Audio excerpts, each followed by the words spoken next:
That controversial pit bull ban in Lakewood is over. That's the word from the city council tonight, but new regulations have been proposed that not everyone is happy about. Channel 3's Dorsina Drakeford now live with what is on the table. Dorsina, good evening to you. Good evening, Russ. Now, one argument is that education is more effective than policing, but Mayor Mike Summers says that he can't please everyone, but this legislation is a step in that direction.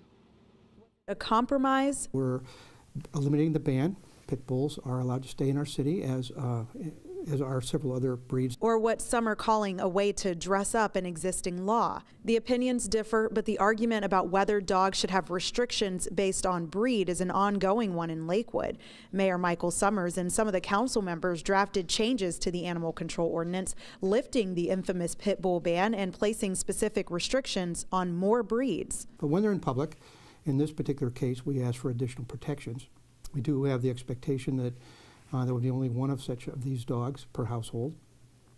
And we do ask for some insurance to manage the risk. Perhaps the most controversial is the muzzling clause, stating owners must muzzle certain breeds when they're not in a secure yard. This all came to light before the first council meeting of the year, and tensions were high. We really need folks to be respectful. Greg Murray, one of the loudest voices of animal advocacy, addressed the council. I'd just like to make it clear that I'd go to jail before someone tried to muzzle my dog based solely on the way it looks. That is disgusting.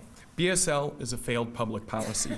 And one that Jennifer Scott knows well. She was told to give up her pit bull Charlie after he was reported to the city. It is still BSL. It is still discrimination. It is in no way, shape, or form a way to treat a well-behaved dog. I'm not fighting this to win. I'm fighting for all dogs to be treated equally. The council spoke up too, specifically Tristan Rader, a new councilman who was very vocal about changing the law before he was elected and made it clear again. I'm not going to vote for a racist law to replace a racist law. To make charges and inflammatory comments alleging racism is totally fair. So I hope that you will. It's not a perfect ordinance, the mayor admitted, but he says it's a step. The argument is whether it's a step forward or back.